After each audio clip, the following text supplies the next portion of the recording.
Unless you watch today's program, you'll never understand this morning's guest. Who is he? You'll meet him. Coming up next on Carolina People.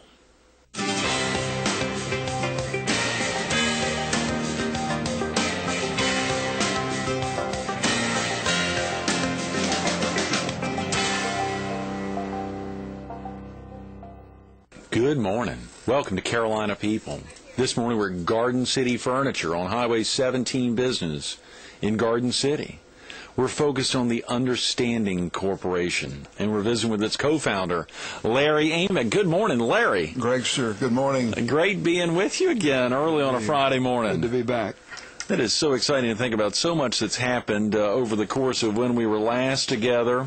The ICE Awards happened. Obviously, Understanding Corporation was the presenting sponsor there for the inaugural ICE Awards up at the House of Blues, which was tremendous, and even more recently and more exciting, the 13th Annual American Heart Ball, which Understanding Corporation was the presenting sponsor and helped raise $375,000 to fight heart disease and stroke. Thank you again for those incredible donations. We were happy to do both. We thought nothing could be better than the ICE Awards, and you topped yourselves down here. The Myrtle Beach folks did in that heart ball. It was wonderful. Wasn't it a great event? Great event. Almost 1,000 folks up there at the Embassy Suites Resorts, and to see again. 100,000 people were missing. I was amazed that they didn't all try to get in. I know, that's right. That's right. The hotel was packed that night. It was. You know, of course, back in February, we talked about much of what's been happening with Understanding Corporation. Oftentimes, folks call it UC recently, and a lot is going on. For some of the viewers who may have missed your interview back in February, Larry, can you share with them just a little bit of what's happening with the company and what prompted you and to co-found it and who you co-founded it with? Well, for those who don't know, Understanding Corporation is a company that produces understanding. Its only product is understanding, and that's accomplished by aligning the reading and writing ability of people with the difficulty to read various text and messages that are given to people. And the result of that is understanding, or better understanding. We never reach maximal understanding. The company, Dr. Lou Brown, University of North Carolina, professor in the business school at University of North Carolina, Greensboro, and I founded this over the last few years, and are just commercializing it in the last couple of months when it finally come to market. Yes. And we were delighted to find an active audience for it down here in this area, and appreciate the support we've had down here. The products that we provide are very simple and in their own way. They're not very expensive. In fact, they're negative expense as you determine either in the hiring process or later how well a person reads or writes. That's very easy to do now and very well-established technology.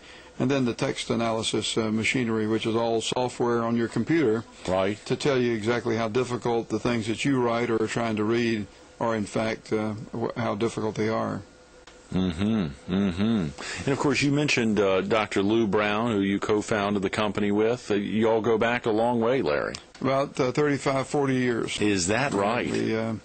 I was an officer in the Army, and Lou was in graduate school at the University of North Carolina when I came back from Vietnam time, and met him almost immediately, and we worked together. He was another soldier in my unit in reserves. I knew him there, and we knew him in graduate school, and we worked together then in several companies after that, and he's become a distinguished professor, and I've become a entrepreneur, I guess, and together we still work all along, and we're delighted to work together on this again. Oh yeah, very definitely. And of course, you know, is this something that that viewers could tie into their lives, or is it strictly for big companies that can really get a lot out of this, Larry? No, everyone can use it. Everyone who cares about communicating better, and individuals.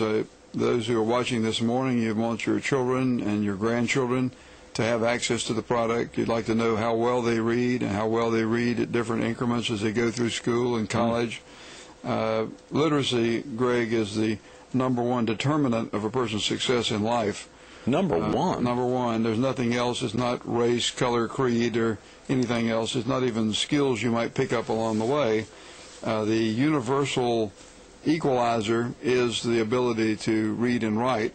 In fact, the National Adult Literacy Survey, which is given every 10 years in the United States to people across all walks of life and work and professions, finds that a 15% increase in literacy is double lifetime earnings. So, No.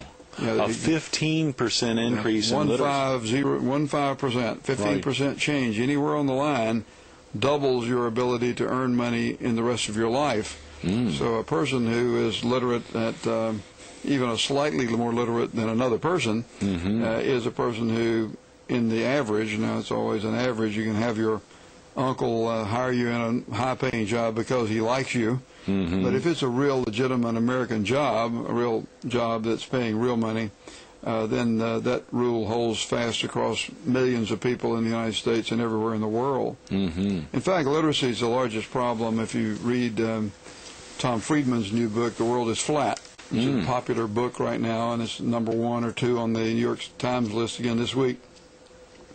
The critical thing about world competition and economic competition, there are many people that are isolationists that say we shouldn't let our jobs get offshore, we should protect our goods, from being pounded by this, that, and the other nation that's underpaying their workforce, whatever. There's reasons for worrying about that and equal treatment of humans and whatever. But the equalizer, as Friedman points out in his book, is literacy. The United States is currently slumped over the last 50 years to 54th in world literacy. No. Yeah, we're extremely deficient in something that is the number one thing we should have more of. We have no excuse for that. We spend more money on education than anyone else. We spend more time on it. We talk about it more. We have No Child Left Behind. We have all these programs, these little bylines and whatever about it. Right. The sad fact is that we are slumping in that area. The average adult United States citizen, adult literacy is around between the 7th and 8th grade in measured, which we call a 745. In the UC vernacular, we measure things in numbers like that. And so one of the big problems and one of the things that everyone at home can think about, everyone can come to the website, it's understandingcorporation.com. They can take a free analysis of any text they'd like to there. You can sample the product. You can buy one if you want one. They're less than $40 to have one for the year if you'd like to have the system, and we'll talk a little bit more about what it does and whatever. But it is important for everybody individually to have that understanding of their own ability, and to understand what their children and grandchildren are doing as well. So whether you've got a small company, a big company, or just a family, a church trying to communicate better with your parishioners, a politician trying to communicate better with the electorate, all of those things would be a use. That is fascinating, Larry. And of course, you talked about the breaking it down by numbers. Share with the viewers the significance of how the numbers work on the literacy side. Well, every person reads or writes at a different level wherever you are, and it's literacy or reading and writing ability are learned skills. They're not like God-given aptitude like IQ. Okay. So a person with average IQ, average is 100. So if you look at IQ, the average IQ is exactly 100. That's the way that scale is set up. A person say, well, I'm not able to gain IQ, and that's correct. There are some little exercises and things where people have temporarily gained a few points, but you really are just typically the average of your parents. That's interesting. Is what people's IQ is, and so it's whatever it is. That's people are fixed there. But in literacy, you can gain literacy. You can work at it. You can read. You can learn words. Memory and IQ are not the same thing. Some people have great IQ but a poor memory. Other people have poor memory but the other way. But anyway, in achievement is what reading is, and so we measure that on a scale from 400, which is roughly the end of the 4th grade, to around 2,500, which is higher than you want to think about. Okay, and to test and see how much horsepower each person has in reading at any one time. Remember, it changes over time. As you read and read and read, you get better and better. get gray hair, you know more words if you can remember them. We measure that by giving an assessment that it calls for a person to read a paragraph and then fill in a blank of 4 multiple choice questions. It will ask you actually to fill in a word, testing your understanding of the words that are the 4 words and what you just read in the paragraph above. And so it gets harder and harder and harder as you move through the assessment, and finally you can't lift the weight anymore and you give up. It's not timed or anything. The only thing that you're required to do is not to have a dictionary or your uncle in there doing the test for you. Good. It's delivered over the computer, over the internet. It's all done over the computer. Sure. So if you want to go in and take one and have fun and see what it is, you can do that. Use your credit card and do one. But in the organizational way it's used, you would then be able in the application process when people are applying for a job or when you're placing people in a job, you'll be able to know which people can do which jobs. Yes, very good point. But that means that you know what the job requires. Now, most organizations, sadly, today do not know, A, what the applicant's horsepower might be in reading or writing. That's one unknown. And the other unknown, sadly, is the other half of the equation. They don't know what the job requires either. They have a kind of a feeling over 15, 20 years that it requires people that are kind of like this kind of person, but they actually misfire all the time in hiring, and that's why you see so many hirings and firings and people unhappy with their jobs and unable to perform well and leaving to another job. Over 75% of the U.S. workforce this year is looking to move to a different job. Over 75%. It's 3 out of every 4 people is looking for a new job. It's That's not like terrible. our Father's Day or our grandfather's day where everybody hung on to a job for a lifetime. It's a very mobile situation, and so the Monster.coms and the HotJobs.com and all the job markets, if you look at how many people are career builders, all these things are just full of millions of applications of people moving around. Some of them are moving because they're unhappy in the jobs they're in because they don't function well, and usually why they don't function well is they don't understand the job. They don't understand the directions they're given. They don't understand the procedures. They don't understand the service manuals, the training. All of those things are problems.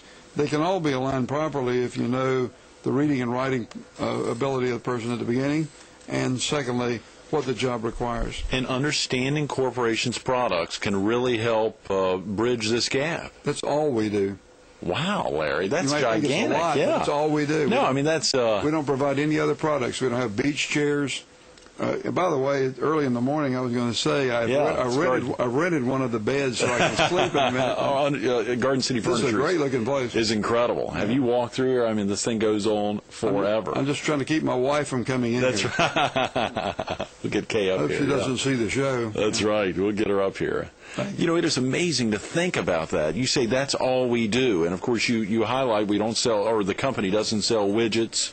It's clearly got a product, albeit it's since it's not a widget, since someone can't touch and hold it, they think, what the heck am I buying? Well, what you're buying is there are two definite things we do. One is we test people. We assess people's literacy. And you've been assessed, Larry. Oh, you sure, took, many of course, times. Right, taking the test. Keep doing it, hoping I'll get better. Get a little better. No, but I don't. No, you always are the same. By the way, those assessments come out within 1 or 2% of accurate every time, given that the person's really trying. Right. The only thing you can do is worse than you should have done because you didn't try. The other side of our business assesses text. And that's all done with a computer as well, and it runs online, so you can get it on the internet with a password. You don't have to have any particular computer. You can do it from any computer in the world. Really? If you've got your password and can remember that password. And then secondly, you can have it loaded on your computer so you can use it when you're offline. Right, so a person can use it at a time. That product costs about $35 a year to have the rights to that. It also runs in your email. So when you're getting an email or you're sending an email, you can see how difficult that email is for the person that's receiving it, or for you if you're receiving it, to understand it. So the readability is always there in your subject line.